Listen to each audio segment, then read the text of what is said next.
Buenas tardes, mi nombre es Pedro Mistli Lira García, soy estudiante del Técnico Superior Universitario en Urgencias Médicas en la UNAM y el día de hoy vamos a presentar los temas de trauma por buceo y síndrome de las alturas. Vamos a comentar su definición, la etiología, el mecanismo de lesión, tipo de lesiones, las manifestaciones clínicas y el protocolo de manejo prehospitalario de ambos. Vamos a revisar un par de conceptos básicos iniciales, como es la presión barométrica, que es también llamada la presión atmosférica. Es la fuerza que ejerce la atmósfera sobre la superficie terrestre por unidad de área. La medimos en milímetros de mercurio. Sabemos que a nivel del mar es de 760 milímetros de mercurio, lo que equivale a una atmósfera. Y a los 10.000 pies de altura, que es nuestro techo fisiológico, es de 523 milímetros de mercurio. Esto es especialmente importante porque al hacer buceo esta presión aumenta por cada 10 metros, aumenta una atmósfera. La ley de Dalton nos explica la presión parcial y nos dice que con el incremento de la altitud la presión parcial del aire disminuye, aun cuando conserve la misma concentración del oxígeno o el nitrógeno y todos los gases que componen la atmósfera. La ley de Boyle nos habla de la relación que existe entre el volumen y la presión. Nos dice que a temperatura constante el volumen de un gas es inversamente proporcional a la presión que se ejerce sobre dicho gas. Quiere decir que a mayor presión hay menor volumen y a menor presión hay mayor volumen. Esto es relevante, ya que cualquier gas atrapado en el pecho se expande aproximadamente 35% del nivel del mar a los 8.000 pies de altura y se puede expandir hasta el doble por arriba de los 18.000 pies. Esto va a afectar a todo el aire en cavidades cerradas que estén en el cuerpo, incluyendo también dispositivos médicos como por ejemplo el balón obturador del tubo endotraqueal, las zonas orogástricas o las bolsas de colonostomía, incluso las soluciones IV que contengan aire en su interior. La definición del trauma por buceo son lesiones derivadas por la práctica del buceo, principalmente por cambios de presión, impacto o descompresión. La etiología es por los cambios bruscos de presión. Sabemos que al bucear la presión incrementa. La inmersión en aguas poco profundas, cuando una persona golpea una superficie dentro del agua por la poca profundidad, puede derivar en un traumatismo. El mecanismo de lesión, lo que conocemos como barotrauma, que es el traumatismo provocado por el aumento de presión, se puede dar en oídos, en los senos paranasales, en los pulmones. Podemos encontrar la embolia gaseosa arterial o síndrome de descompresión y trauma cervical por impacto con una superficie. Los tipos de lesiones pueden ser lesión medular cervical, barotrauma, neumotórax, embolia gaseosa o síndrome por descompresión. La ley de Henry nos habla de los gases en solución. Sabemos que los gases se encuentran disueltos en la sangre, tanto el nitrógeno como el dióxido de carbono, como el oxígeno principalmente, y nos dice que la cantidad de un gas en una solución varía directamente con la presión del gas sobre la solución. ¿Qué quiere decir esto? Que si la presión disminuye, la cantidad del gas disuelto en el líquido también va a disminuir, y esto nos explica la enfermedad por descompresión. Un ejemplo claro de esto es si nosotros abrimos una lata de refresco, el dióxido de carbono que se encuentra disuelto en el líquido, al abrir la lata se iguala la presión atmosférica fuera de la lata, lo que provoca que el dióxido de carbono disuelto se separe del líquido. Y es exactamente lo mismo que sucede con el nitrógeno en la sangre arterial en una enfermedad por descompresión, cuando buceamos y subimos o ascendemos demasiado rápido a la superficie. Las manifestaciones clínicas del trauma por buceo puede ser dolor torácico, disnea, mareo, vértigo, parálisis por el trauma cervical, alteraciones del estado de conciencia, dolor en el oído y los senos paranasales.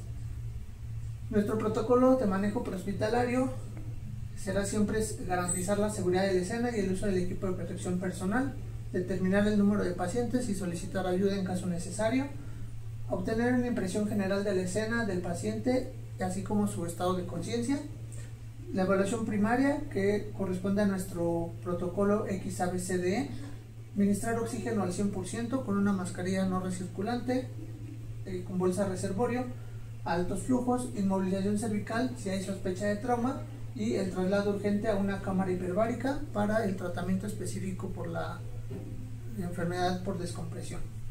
Nuestra evaluación secundaria, vamos a obtener nuestro sample, nuestros signos vitales completos, incluyendo glicemia capilar, temperatura y una monitorización electrocardiográfica continua. Un acceso vascular periférico en caso necesario, aunque no es prioridad y nunca debe retrasar el traslado. Y una comunicación con el hospital receptor y documentación de todas las intervenciones con el paciente.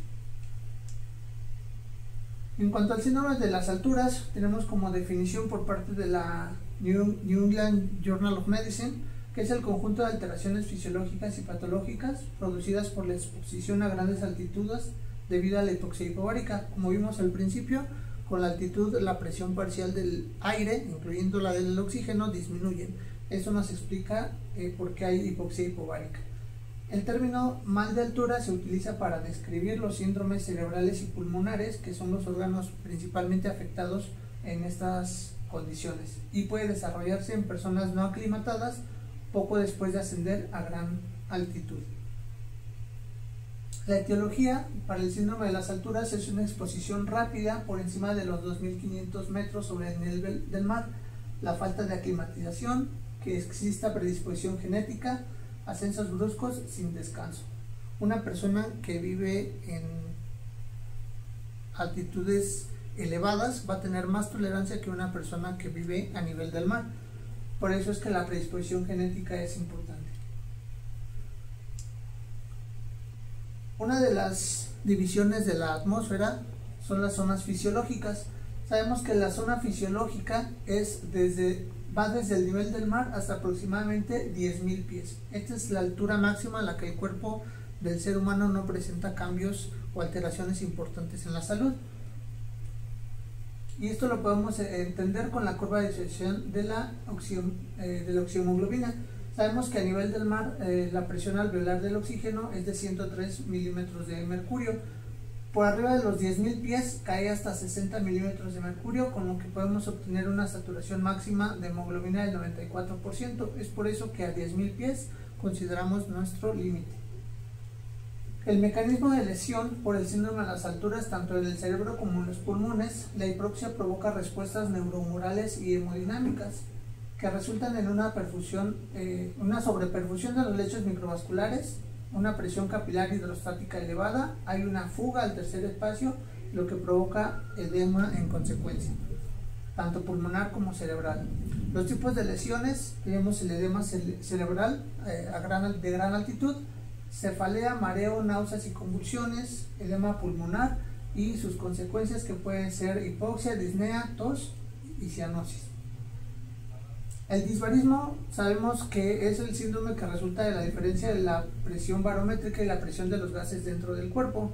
Debido a que los gases se expanden, como vimos al principio, puede causar dolor en cavidades cerradas, como puede ser el oído, los senos paranasales, la parodontalgia y enfermedad por descompresión.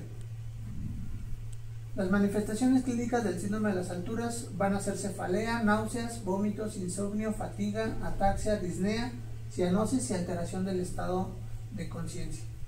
Nuestro protocolo va a ser garantizar siempre la seguridad de la escena y uso de equipo de protección personal, determinar el número de pacientes para solicitar ayuda en caso de ser necesario, obtener una impresión general de la escena y del paciente, así como determinar el estado de conciencia, nuestra evaluación primaria correspondiente al XABCDE, administrar oxígeno al 100%, inmovilización cervical si sospechamos de lesión traumática, detener el ascenso y descender en caso necesario.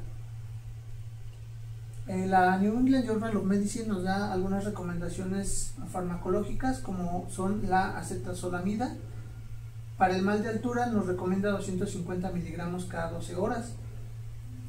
Corticosteroides como la dexametasona, que puede ser por vía oral, intramuscular o intravenosa. Para el mal de altura nos recomienda una dosis de 4 miligramos cada 6 horas. Y para el tratamiento del edema agudo cerebral nos da una dosis de impregnación de 8 miligramos, posteriormente una dosis de 4 miligramos cada 6 horas. Y para el manejo de la cefalea por vía oral recomiendan el ibuprofeno de 400 a 600 miligramos como dosis.